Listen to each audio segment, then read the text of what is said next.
இரவோடு இரவாக இன்றைய தினங்கள்ல கரை கடந்து மழையினுடைய தீவிரம் அதிகமாக பதிவாக நம்ம பார்க்க போகிறோம்.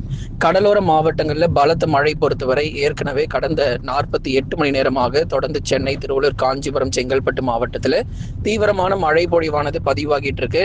அடுத்து வரக்கூடிய சில மணி நேரங்கள்ல இது நள்ளிரவு நேரங்கள், நள்ளிரவு நேரங்கள்ல படிப்படியாக கரை கடந்து நமக்கு அதிகாலை நேரங்களிலும் கடலோர மாவட்டத்துல மழை வாய்ப்பு அப்படிங்கிறது ரொம்ப தீவிரமா இருக்க போகுது. அதனால எந்தெந்த மாவட்டத்துல மழை கிடைக்கும் அப்படிங்கறத பார்க்கலாம். கிட்டத்தட்ட 20 மாவட்டங்களுக்கு மேலாக மழையானது உறுதியாக நமக்கு பதிவாகும். ஏன்னா இப்போ நமக்கு இந்த தாழ்வு மண்டலம் பொறுத்த வரைக்கும் தாழ்வு பகுதியாக வலு குறைந்து அப்படியே மழை மேகங்களாக கடலோர மாவட்டத்துல நமக்கு ஊடுருவதை நம்ம பார்க்க முடியும். அப்போ வருகிற நேரங்களில் நமக்கு மழை பொழிவு எப்படி இருக்கும் அப்படிங்கிறதெல்லாம் நம்ம தெளிவாக நம்ம பார்க்கலாம். நீங்க நண்பர்களே மறக்காம ஒரு லைக் பண்ணுங்க, சப்ஸ்கிரைப் பண்ணி தொடர்ந்து சப்போர்ட் பண்ணுங்க, துல்லியமான வானிலை இருக்கை பெற்றுக்கொள்ளுங்க.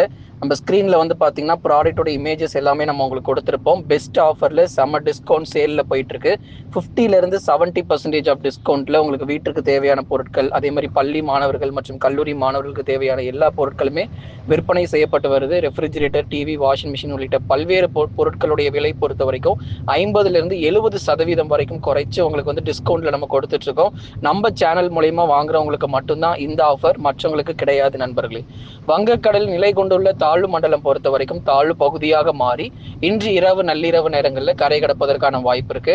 அதனால ஒருவேளை கரை கடக்குதுன்னு சொன்ன உடனே பயங்கரமான சூறாவளி காற்று வீசுமோ அப்படிலாம் நினைச்சு நீங்க பயப்பட தேவையில்லை. ஏன் அப்படின்னா நமக்கு இது ஏற்கனவே வலு குறைஞ்சி போச்சு. நமக்கு ஒரு புயல் சின்னமா இருந்தது, அதுக்கப்புறம் ஆழ்ந்த காற்றழுத்த தாழ்வு மண்டலம், அதன் பிறகு தாழ்வு மண்டலம், தற்பொழுது தாழ்வு பகுதியாக அப்படியே கரை கடக்கிறதுனால காற்றுடைய வேகம் இல்லாம மழை மட்டும் ரொம்ப தீவிரமாக இருக்கும். அப்போ வங்கக்கடலில் நிலை கொண்டுள்ள தாழ்வு மண்டலம் பொறுத்த வரைக்கும் தாழ்வு பகுதியாக மாறி இன்று இரவு நள்ளிரவில் கரை கடக்க வாய்ப்புகள் அதிகமாக இருக்கு. சரி, அப்ப எங்க கரையை கடக்கும் அப்படிங்கிற பல கேள்விகள் தொடர்ந்து நிறைய பேருக்கு இருந்தது. அதுதான் நம்ம சொல்லியிருந்தோம். நம்ம கடந்த இந்த டிட்டுவா புயல் உருவாகும் போதே சொல்லியிருந்தோம், சென்னையில கரையை கடக்காம கடலூருக்கும் சென்னைக்கும் இடைப்பட்ட பகுதியில தான் இது கரையை கடக்கும் அப்படிங்கறத தெளிவா நம்ம சொல்லியிருந்தோம். நீங்க கடந்த வானிலை இருக்கை கூட போய் கேளுங்க. சென்னைக்கும் கடலூருக்கும் இடைப்பட்ட பகுதியில தான், அதாவது செங்கல்பட்டுக்கு அருகே அப்படிங்கிற மாதிரி தான் நம்ம முன்பே நம்ம தகவல் கொடுத்திருந்தோம். மாமல்லபுரம் இது போன்ற இடத்துலதான் இது கரையை கடக்கும்னு. அதே போலவே இன்னைக்கு நமக்கு இரவு நேரங்களில் மகாபலிபுரம் அதன் சுற்றுவட்டார பகுதிகளில் இடி மின்னல் மழை ஒரு பக்கம், அதே பகுதிகளில் கரை கடந்து செங்கல்பட்டு மாவட்டங்கள்ல தொடர்ந்து மழை வாய்ப்பை ஏற்படுத்தும். சரி, இங்க கரையை கடக்கும் போது என்ன ஆகும் அப்படின்னா உள் மாவட்டங்கள்ல நமக்கு மழை கிடைக்க வாய்ப்பு இருக்கு. அப்போ நாளை அதிகாலை நேரங்கள், மதிய நேரங்கள், மாலை மற்றும் இரவு நேரத்துல வெறும் சென்னை, திருவள்ளூர்னு மட்டும் இல்லாம மற்ற மாவட்டங்கள் நிறைய பேர் கமெண்ட்ல போட்டிங்க இல்லையா, கடலூர், விழுப்புரம், மயிலாடுதுறை, நாகை, தஞ்சாவூர், திருவாரூர் கூட நமக்கு மழை கிடைப்பதற்கான சாதகமான சூழ்நிலை ஏற்பட்டிருக்கு. டிசம்பர் 7ஆம் தேதி வரைக்கும் இந்த மழை பொழிவையும் நம்ம தொடர்ந்து எதிர்பார்க்க போறோம். ஆகவே மாமல்லபுரம் அருகே கரை கடந்து தமிழகத்தின் மற்ற மாவட்டங்களிலும் மழையினுடைய தீவிரம் பொறுத்தவரை மிக அதிகமாக எதிர்பார்க்கலாம். ஆகவே அடுத்தடுத்து வரக்கூடிய நேரங்கள் மற்றும் நாட்களில் இடைவிடாத மழை பொழிவு தமிழகத்தில் உறுதியாக பதிவாக போகுது. வட தமிழகம் மற்றும் உள் மாவட்டங்களிலும் இந்த மழை வாய்ப்பு தொடர்ந்து எதிர்பாருங்க. அடுத்து வரும் 48 மணி நேரத்துல தமிழ்நாடு முழுவதும் பல்வேறு மாவட்டங்கள் எப்படி பார்த்தாலும் ஒரு 80% வரைக்கும் தமிழகத்துல மழை வாய்ப்புங்கிறது இருக்கும். 20% மட்டும் நமக்கு மழை ஒதுக்கி நமக்கு மழை இல்லாம போகலாம். ஆனா 80% வரைக்கும் நிச்சயமா நமக்கு மழை கிடைக்கும். ஆகவே ஒரு தொடர் மழை பொழிவு பெரும்பாலான மாவட்டத்திலையும் நம்ம எதிர்பார்க்கலாம். வட தமிழக உள் மாவட்டங்கள் மிக முக்கியமா நம்ம பார்க்கப்படுது.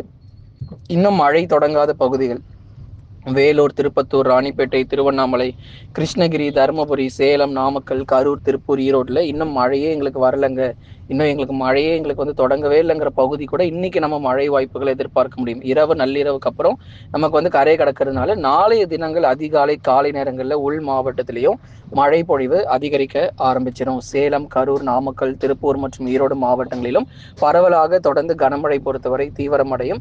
ஆகவே இடைவிடாத மழை பொழிவு தொடர்ந்து பெரும்பாலான மாவட்டத்தில் உறுதியாக நம்ம எதிர்பார்க்கலாம். டெல்டாவில் கூட கனமழை மறுபடியும் முதல்ல இருந்து ஆரம்பிக்க போதுங்க. இந்த டிட்டுவா புயல் வரும்போது எப்படி நமக்கு டெல்டா மாவட்டத்தில் மழை ஆரம்பிச்சதோ அதே மாதிரி நாகப்பட்டினம், தஞ்சாவூர், திருவாரூர்ல, அரியலூர், பெரம்பலூர் இந்த டெல்டாவினுடைய கடலோர பகுதிகளில் மறுபடியும் நமக்கு கனமழையானது தீவிரமாக பதிவாக போகுது.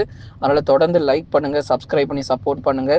மறுபடியும் சொல்றோம், சேல் போயிட்டு இருக்கு. ப்ராடக்டோடைய டிஸ்கவுண்ட் எல்லாமே 50% 70% வரைக்கும் நம்ம டிஸ்கவுண்ட் பண்ணியிருக்கிறோம். ஏற்கனவே 800 மெம்பர்ஸ்க்கு மேல ஆர்டர் பண்ணியிருக்கிறாங்க. தொடர்ந்து இன்னும் கொஞ்சம் தான் நமக்கு ஸ்டாக் இருக்கு. சீக்கிரமா ஸ்டாக் முடியறதுக்குள்ள நீங்க வாங்கி பயன்பெறுங்க.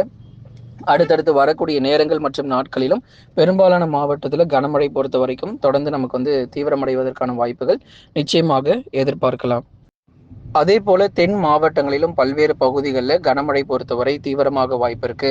மதுரை, திண்டுக்கல், விருதுநகர், சிவகங்கை, ராமநாதபுரம், தூத்துக்குடி மற்றும் திருநெல்வேலி உள்ளிட்ட மாவட்டங்களில் டிசம்பர் 4, 5 மற்றும் 6ஆம் தேதிகளில் தென் மாவட்டங்களிலும் கணிசமாக நமக்கு மழை வாய்ப்பு அதிகரிக்க தொடங்கும்.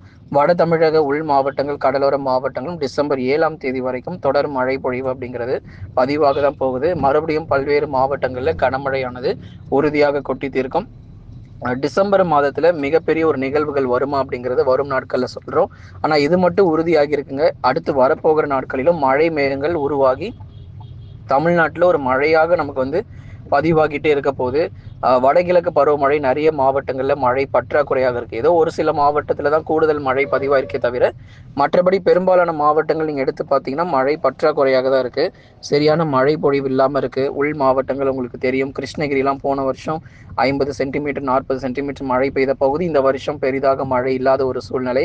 அதனால் பெஞ்சல் புயல் போன்று நமக்கு தீவிரமான ஒரு புயல் சின்னங்கள் உருவாகி கரை கடந்து அதிக அளவு மழை ஏற்படுத்துமா அப்படிங்கிறதெல்லாம் கண்டிப்பாக நம்ம பார்க்கலாம். இந்த டிட்வா புயல் காரணமாக இலங்கையில் கடுமையான சேதங்கள் பாதிப்புகள் ஏற்பட்டது. அதனால் தமிழ்நாடு கிட்டத்தட்ட தப்பிச்சிருக்கு அப்படின்னு தான் சொல்லணும். இலங்கையில் வந்த சேதங்கள் பாதிப்புகள் அப்படிங்கிறது தமிழ்நாட்டில் எங்கேயும் கிடையாது. ஏன்னா அங்கே வந்து கிட்டத்தட்ட 300-350 பேருக்கு மேலே இறந்துருக்கிறாங்க. நிறைய பேர் வந்து பார்த்தீங்க அப்படின்னா காணாமல் போயிருக்கிறாங்க. அந்த மாதிரியான ஒரு சூழ்நிலை தமிழ்நாட்டில் ஏற்படலை. அது வரைக்கும் மிகப்பெரிய ஒரு சந்தோஷமான ஒரு விஷயம். ஏன்னா அந்த மாதிரி ஒரு சூழ்நிலை தமிழ்நாட்டில் ஏற்பட்டிருந்தால் ரொம்பவே மிகப்பெரிய ஒரு கஷ்டமாக இருக்கும். ஏன்னா இலங்கை மிக மிக கடுமையான பாதிப்புகள் இந்த டிட்வா புயல்னால சந்தித்ததை நம்ம பார்த்தோம். ஆகவே இந்த ஒரு புயல் சின்னம் பொறுத்த வரைக்கும் ஒரு நாடு முழுவதுமாகவே ரெட் அலர்ட் கொடுத்ததை நம்ம பார்த்தோம். இலங்கை முழுவதுமாகவே ரெட் அலர்ட் கொடுக்கப்பட்டு அங்கே இருக்கக்கூடிய எல்லா பகுதிகளிலுமே அதி கனமழை, மிக கனமழை, அதீத கனமழை பொறுத்த வரைக்கும் கொட்டி தீர்த்தது. அதனால கிட்டத்தட்ட தமிழ்நாடு பொறுத்த வரைக்கும் தப்பிச்சிருக்கு. ஏன்னா சென்னையிலுமே வந்து இன்னும் வந்து 20 சென்டிமீட்டர் 25 வரைக்கும் அதிகபட்சமாக நமக்கு மழை பொழிவு பதிவானது பார்த்தோம். அதாவது போதுமான அளவுக்கு மழை பொழிவு தான். இதெல்லாம் நம்ம ஓரளவு சமாளிக்க முடியும். 20 சென்டிமீட்டர் 15 சென்டிமீட்டர்லாம் ஓரிரு நாட்கள்ல நம்ம நிச்சயமா இயல்பு நிலை அப்படிங்கிறது திரும்பிடலாம். ஆனால் வந்து ஒரு 70 சென்டிமீட்டர் 80 சென்டிமீட்டர்லாம் பதிவாகும் போது தான் ஒரு வாரம் 10 நாள் கூட ஆகலாம் இயல்பு நிலை திரும்புறதுக்கு. அதனால அப்படிப்பட்ட ஒரு மழை இல்லாமல் நமக்கு வந்து ஒரு 15 சென்டிமீட்டர் 10 சென்டிமீட்டரோட நிறைய மாவட்டங்களில் முடிவடைஞ்சது. அதிகபட்சமாக நாகப்பட்டினத்தை அடுத்து சென்னையில தான் நமக்கு அதிக மழையும் பதிவாயிருக்கு. திருவள்ளூர் மாவட்டத்திலும் கடுமையான கனமழை பொறுத்தவரை கடந்த 24 மணி நேரத்தில் அதிகமாக நம்ம வந்து கொட்டி தீர்த்ததை நம்ம பார்க்க முடிஞ்சது. சரி, அடுத்ததாக நம்ம எப்பொழுது நமக்கு தாழ்வு பகுதிகள் உருவாகும் அப்படிங்கிறதையும் நிச்சயமா சொல்றோம். தென் மாவட்டங்களுக்கு மழை வாய்ப்புகள் அதிகரிக்கும். இப்போ வட தமிழ்நாட்டில் நமக்கு மழை எல்லாமே பதிவாகி முடிஞ்சதுக்கு அப்புறம் அடுத்தடுத்து வரும் நாட்களில் தென் மாவட்டங்களில் பரவலாக நமக்கு மழை வாய்ப்பு அப்படிங்கிறது அதிகரிப்பதற்கான வாய்ப்பு இருக்கு. மதுரை முதல் குமரி வரை இருக்கக்கூடிய பகுதிகளிலும் தொடர்ந்து கனமழையானது எதிர்பாருங்க. மழை பெய்யாத பகுதிகளிலும் நல்ல ஒரு மழை பொழிவு அதிகரிக்கும். சிவகங்கை, விருதுநகர், ராமநாதபுரம் மாவட்டத்தில் இப்போ உங்களுக்கு மழை இல்லாத மாதிரி தெரிஞ்சாலும் அடுத்து வரக்கூடிய 4, 5 மற்றும் 6ஆம் தேதிகளில் பரவலாக மழை பொழிவும் தீவிரமடைய நண்பர்களே. அதனால ஒவ்வொரு நாளும் நமக்கு மழை வாய்ப்புகள் எப்படி இருக்கு அப்படிங்கிற எல்லா தகவலுமே நம்ம வந்து சொல்லிக்கிட்டு இருக்கோம். நம்ம சேனல்லுமே வந்து ஒவ்வொரு நாளும் காலை மற்றும் மாலை நேரங்களில் வானிலை அறிக்கை அறிவிக்கப்பட்டு வருது. இந்த புயல் இப்போ எங்கே கரையை கடக்கும், காற்றுடைய வேகம் எப்படிலாம் இருக்கும் அப்படிங்கிறத பார்த்தோம். சென்னை, செங்கல்பட்டு, காஞ்சிபுரம், திருவள்ளூர்ல தொடர்ந்து அடுத்து வரக்கூடிய 2 நாளுமே நமக்கு மழை தொடர்ந்து நீடிக்க போகுது. 4ஆம் தேதி வரைக்கும் மழை தொடர்ந்து நீடிக்க போகுது. அதே மாதிரி நாளைய தினங்கள்ல பள்ளிகள் மற்றும் கல்லூரிகள் விடுமுறை விடப்படுமா அப்படின்னு நிறைய பேர் கேட்டிருக்கீங்க. பள்ளி மற்றும் கல்லூரிகள் விடுமுறை தெரிஞ்சுக்கணும் அப்படின்னா காலையில நம்ம லைவ் செக்ஷன் இருக்கு, மறக்காம வந்து ஜாயின் பண்ணிக்கோங்க. உங்களுக்கு வந்து பார்த்தீங்கன்னா மார்னிங் உங்களுக்கு 5 o'clock உங்களுக்கு லைவ் நம்ம ஸ்டார்ட் பண்ணிடுவோம். ஸோ அதில் வந்து நீங்கள் மறக்காமல் கமெண்ட் பண்ணுங்கள். ஏற்கனவே நம்ம நேற்றைய தினங்கள் 4 மாவட்டங்கள் விடுமுறை நம்ம பார்த்தோம். சென்னை, திருவள்ளூர், காஞ்சிபுரம், செங்கல்பட்டு மாவட்டத்தில் நேற்றைய தினத்தில் நம்ம 4 மாவட்டங்கள் விடுமுறை பார்த்தோம். இன்றைக்கு நமக்கு வந்து எங்கெல்லாம் நமக்கு மழை பொழிவு இருக்கும் அப்படிங்கிற எல்லா தகவலுமே நம்ம தொடர்ந்து நம்ம கேட்டு தெரிந்து கொள்ளலாம். ஆகவே ஒவ்வொரு மாவட்டங்களிலும் நமக்கு எப்பொழுதெல்லாம் பள்ளிகள் விடுமுறை கொடுக்கப்படுகிறதோ நிச்சயமாக உங்களுக்கு நம்ம அறிவிப்புகள் உறுதியாக நம்ம தருவோம். அதனால் நாளைய தினங்கள் மற்றும் நாளை மறுநாள் பள்ளிகள் மற்றும் கல்லூரிகள் விடுமுறை நீங்கள் தெரிஞ்சுக்கணும் அப்படின்னா மறக்காம தொடர்ந்து நீங்க வந்து சப்ஸ்கிரைப் பண்ணி சப்போர்ட் பண்ணுங்க. லைவ் செக்ஷன்ல மறக்காம ஜாயின் பண்ணிக்கோங்க.